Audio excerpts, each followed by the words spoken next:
A partir de agora, passando a limpo as notícias do dia no Brasil e no mundo, está no ar o Jornal do Boris.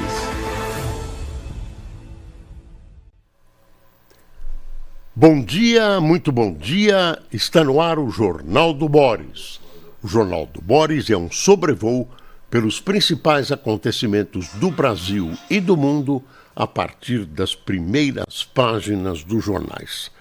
E vamos a essas primeiras páginas. O Globo, tá aí. Polícia Federal prende desembargador suspeito de vazar operação.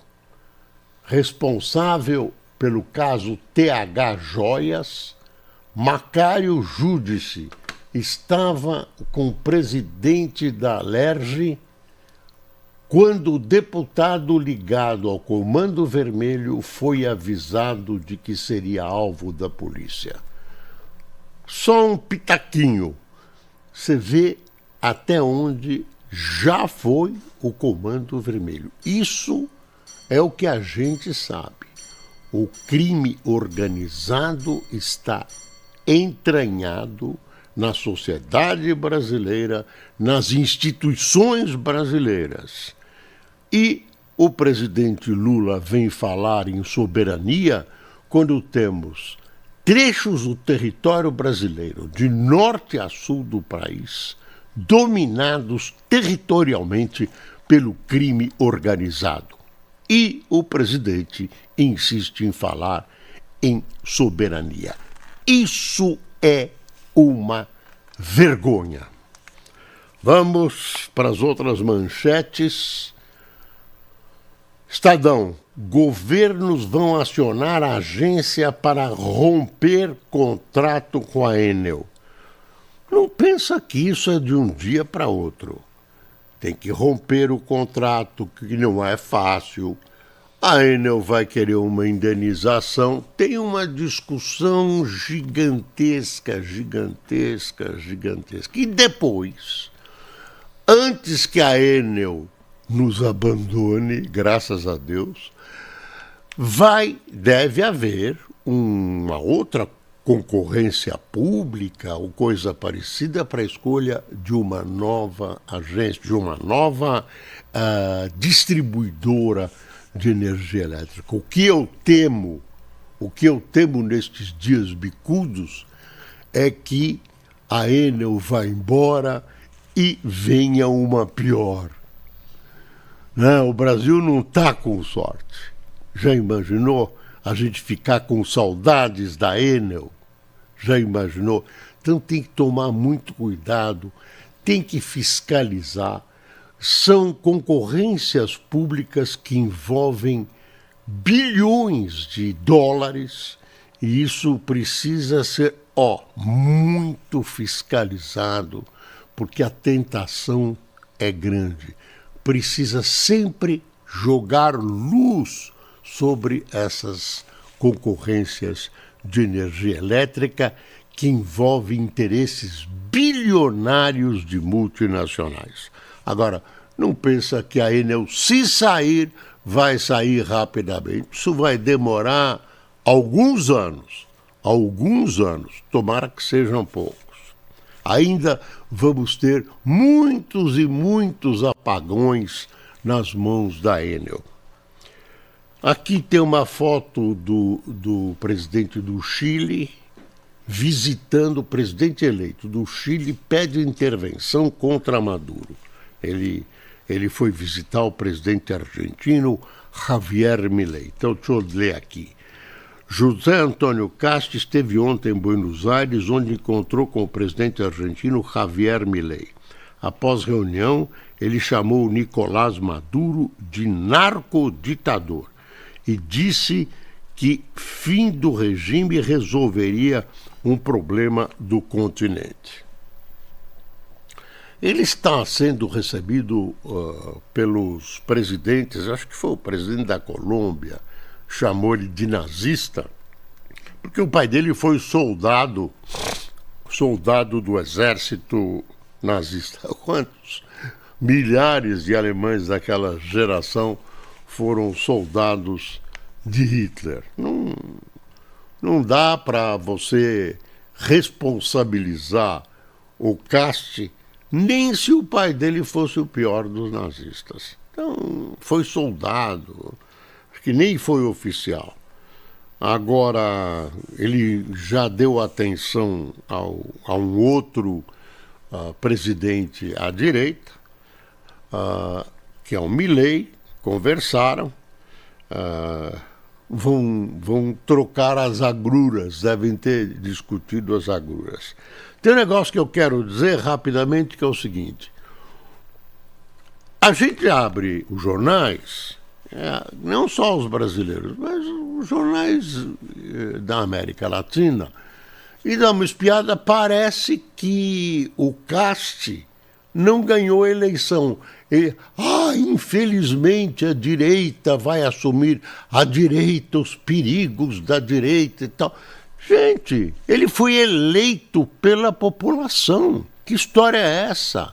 Ele foi eleito pela população. Então, fazer uma análise partindo do princípio que uma desgraça se abateu sobre o Chile é uma loucura de esquerda, que você tem que se vacinar contra.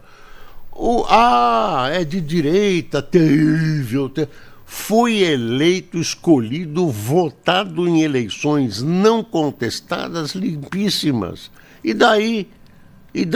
Se ele seguir a Constituição chilena, como se um presidente de esquerda fosse eleito e seguisse a Constituição chilena, ou em qualquer país tivesse um prócer de direita ou de esquerda, seguindo a Constituição, mantendo o regime democrático, nada a ver.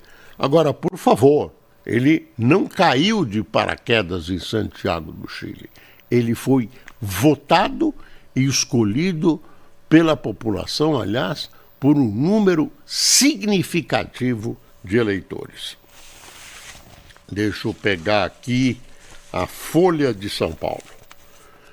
Ministro diz que iniciará processo para romper contrato com a Enel. Desculpe.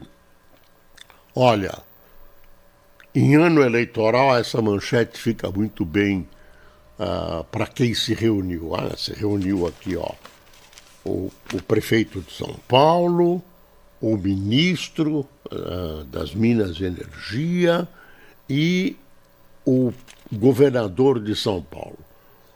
O ministro Alexandre Silveira, em entrevista acompanhada pelo prefeito Ricardo Nunes e o governador Tarcísio de Freitas. Tudo bem, guarde essa fotografia, daqui a 20 anos a gente vai ver o que aconteceu. Aqui o valor. Silveira, Tarcísio Nunes vão acionar a ANEEL para pedir caducidade de contrato com a Enel. Deixa eu ver aqui. Ministro, governador e prefeito se reuniram em São Paulo e anunciaram a decisão. É o primeiro passo para retirar a concessão da empresa. A empresa é incompetente, gente. É incompetente. Claro, tem chuvas, tem fatores que realmente dificultaram o trabalho da empresa. Ela não consegue recuperar a energia elétrica. Ainda ontem à noite tinha gente sem energia. Tem uma história aqui de um restaurante mexicano no bairro de Pinheiros que está 7 dias sem luz. Não é isso só. Casas, prejuízo. Que história é essa? Se fosse de graça, não, a gente paga. Viu, Enel? Enel, volte para a Itália. Bom, outra coisa que surge com destaque nos jornais é uma ação do Trump. Olha aí aonde a gente está caminhando. Essa história do Trump da Venezuela, eu tenho a impressão que ele... Não sou apenas eu que tenho essa impressão, que ele se enredou numa armadilha, ele criou uma armadilha para ele mesmo e agora ele não sabe como resolver, como desmanchar esse nó. Mas as coisas, ele talvez seja obrigado, para desmanchar esse nó, a fazer algum ato de guerra. Já tem atos de guerra. Anteontem, mais 2 barcos foram atingidos pela aviação americana, né? Já tem 90 mortos nessa história toda. Aqui está, ó o que ele está aprontando. Medida atinge embarcação sob sanções do governo dos Estados Unidos que acusa o regime de Nicolás Maduro de usar o petróleo para financiar o terrorismo.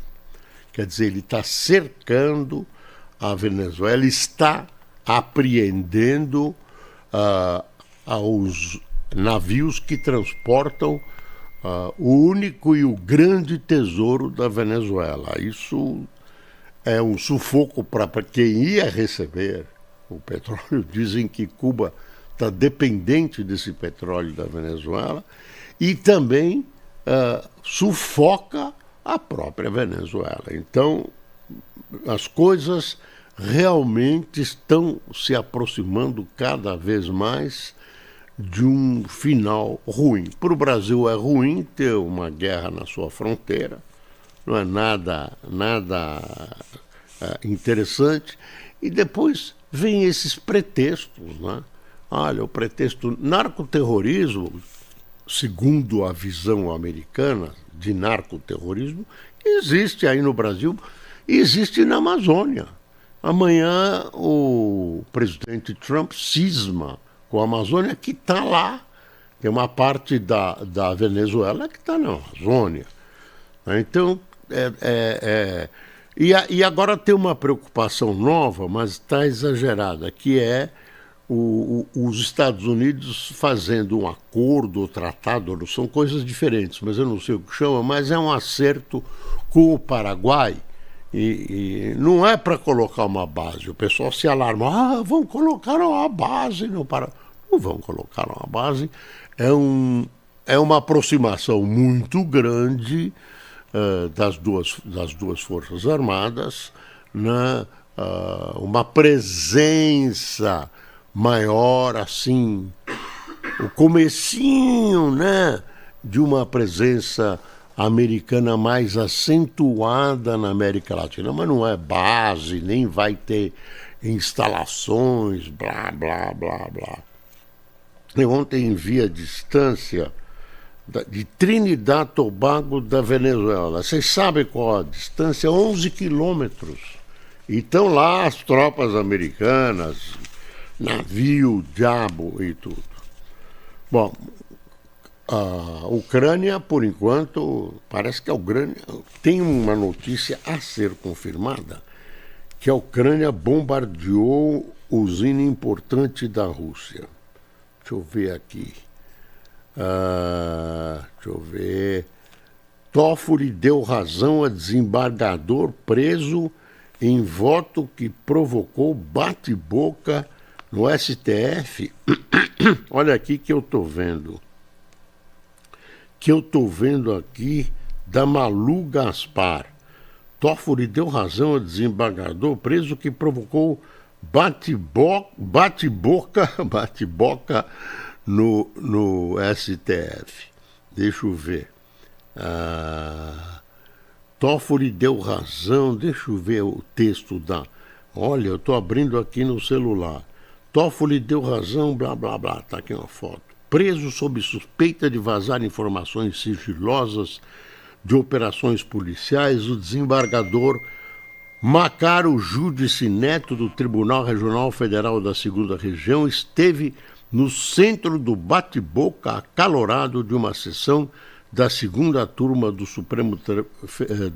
Supremo Tribunal Federal, que opôs no mês passado os ministros André Mendonça e Dias Toffoli. Eu pensei que o Toffoli tinha se insurgido contra a prisão.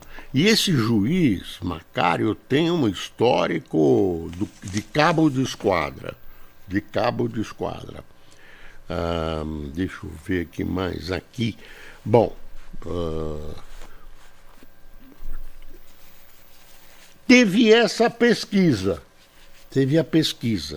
você viu a pesquisa, que até o Flávio Bolsonaro apareceu melhor do que se imaginava. Eu vou dar um... Eu não vou ler a pesquisa inteira, né? As pessoas reclamaram porque eu fico lendo pesquisa. Vou dar um panorama do significado da pesquisa. Primeiro o significado é muito cedo. A eleição é 4 de outubro do ano que vem.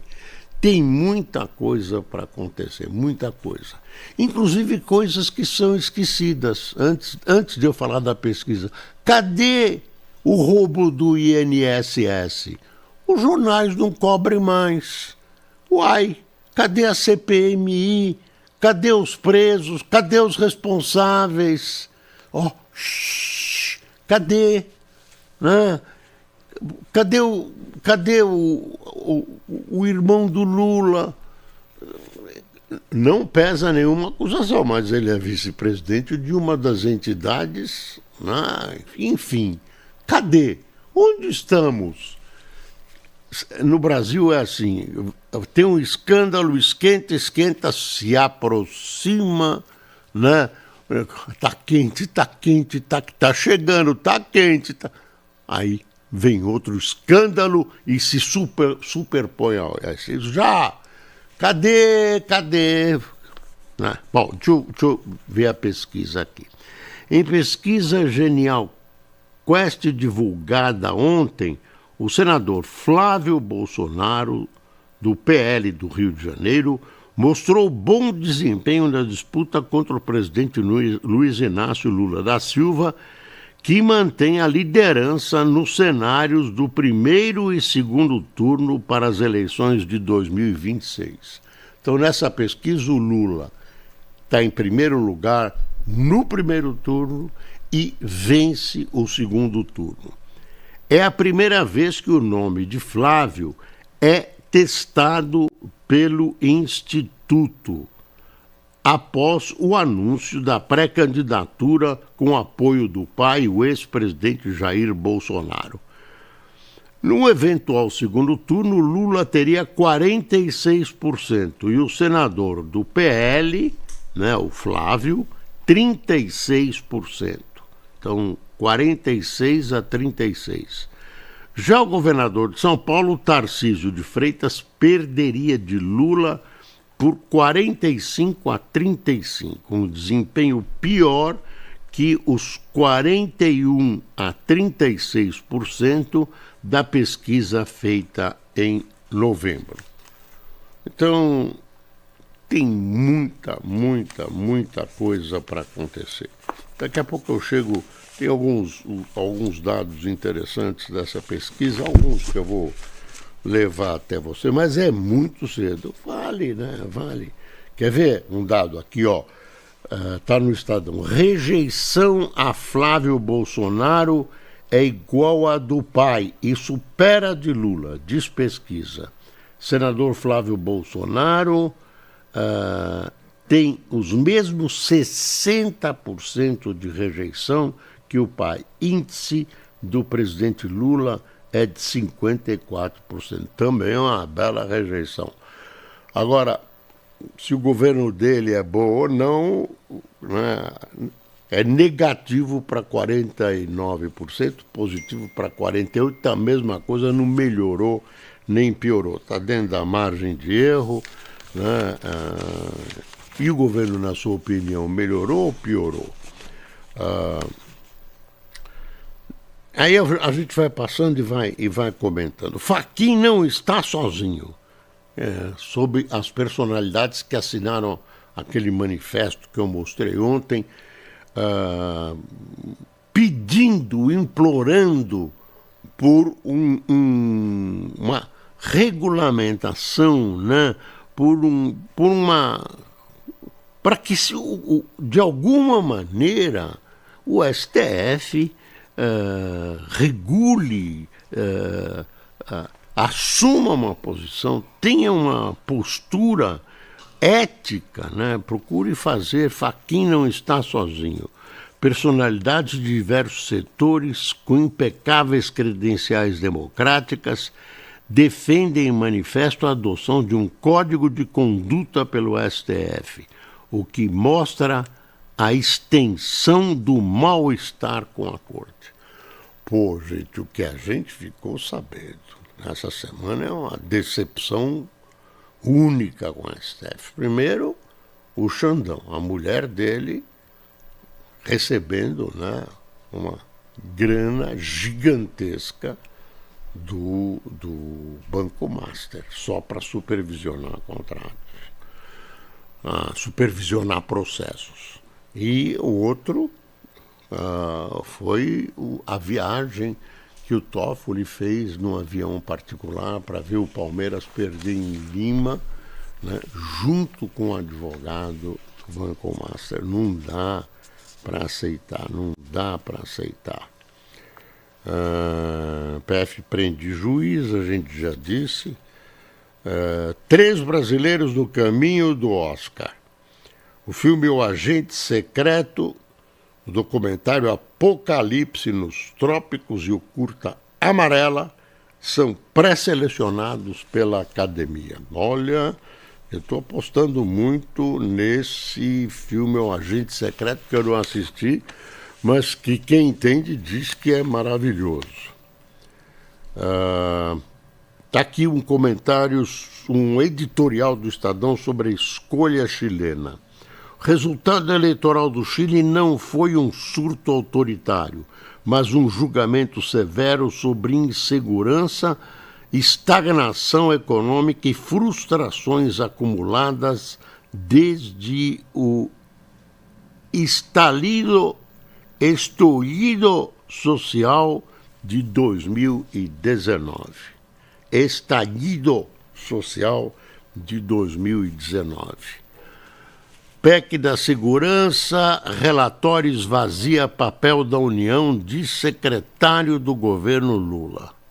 O secretário de Assuntos Legislativos do Ministério da Justiça, Marivaldo Ferreira, fez uma série de críticas ao relatório da proposta de emenda constitucional da Segurança Pública em tramitação na Câmara. Pereira disse que o texto atual enfraquece as atribuições do governo federal. Você vê, estão transformando essas discussões de segurança pública numa disputa política no contexto das eleições. Era esperado, tal, no meio, mas existem urgências, existem necessidades da população de resolver de alguma maneira essa questão da segurança pública, né? O país está dominado pelo crime organizado, tem nichos geograficamente nas mãos dessa gente. O governo não faz nada. Eu insisto em dizer, o Lula fica falando soberania. Não tem soberania quando a bandidagem ocupa geograficamente e manda nos territórios. Ocupa como se fosse um Estado criminoso dentro do Estado. Isso é uma vergonha! Isso é uma vergonha! Deixa eu ver aqui a Folha. Brasil supera Estados Unidos e se torna o maior produtor de carne bovina do mundo. Nossa, que felicidade! Dados dos Estados Unidos mostram que o Brasil atingiu 12,3 milhões de toneladas de carne bovina em 2025, ante 11,81 milhões dos americanos, tornando-se o maior produtor mundial, além de já liderar nas exportações. Para 2026, o órgão prevê produção semelhante nos 2 países. Vamos ver se isso redunda em mais empregos, né? Bom, mas vai redundar em mais divisas para o Brasil. É sempre importante manter um fluxo de exportação, manter uma relação civilizada de exportação, etc, etc. Você vê que a União Europeia ontem chegou a um bom termo, né? Teve até uma redução para 5%, que não é boa para o Brasil, era 10%, que é uma espécie de gatilho para segurar as exportações. Exigência francesa, ainda tem muita conversa mole para resolver. Essa assinatura que vai ter aqui no Brasil, deve ser sábado, é o começo do começo do começo. Ainda tem que passar pelos parlamentos, tem todo um trâmite, mas já é muito bom para uma coisa que está demorando anos e anos. Está aqui, olha, economia UE Mercosul avança no Parlamento Europeu com regra mais severa. Tratado depende de negociação para ser apreciada amanhã no Conselho da União Europeia. Órgão analisará parte comercial do acordo, fatiado de outras questões, para facilitar a aprovação. Aí a folha mostra o caminho. Caminho para um acordo.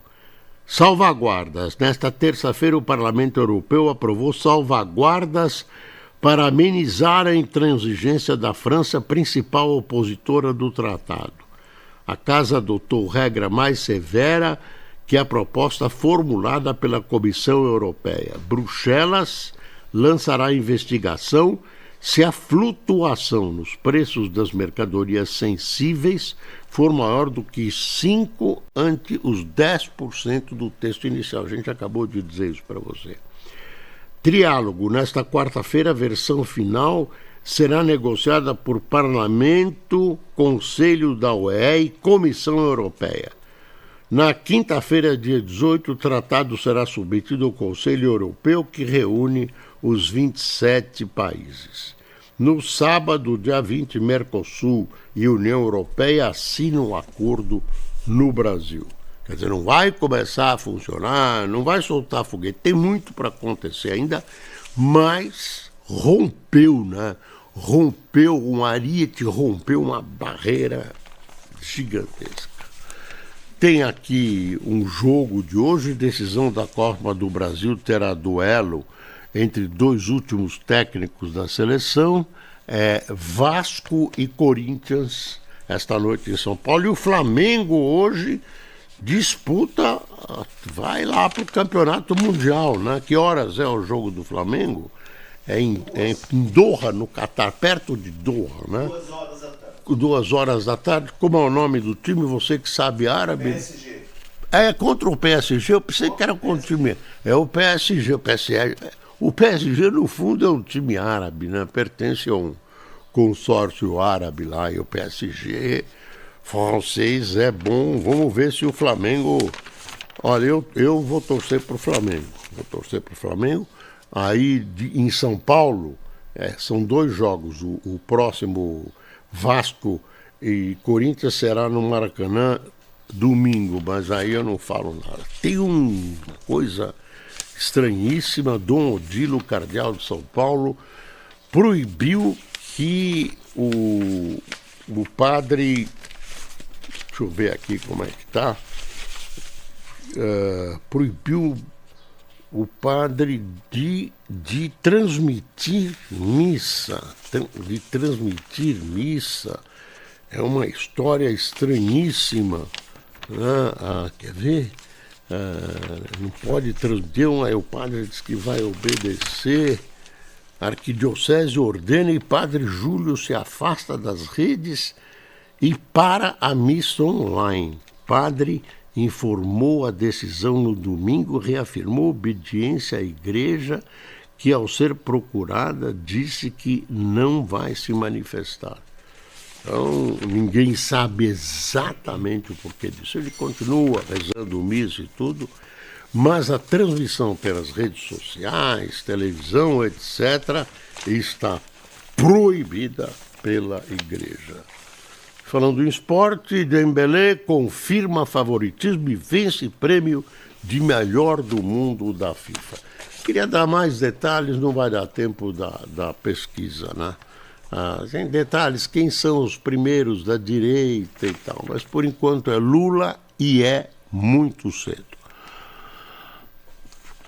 Quem tomou cafezinho conosco? Ruth Souza, Joiara Damasceno, Maria Ordália, Sandra Lisboa, Celso Freitas, Maria Augusta, Simão Aguiar, Nice Chaves, Jânio Raposo, Oneide Rodrigues, Solange Guidini, Pereira de Oliveira, Fabrício Alencar de Manaus, Reinaldo Policício de São Paulo, Raul Paiva de Natal e Leodete Balbinot de Xaxim, Santa Catarina. Pessoal, muitíssimo obrigado por sua atenção.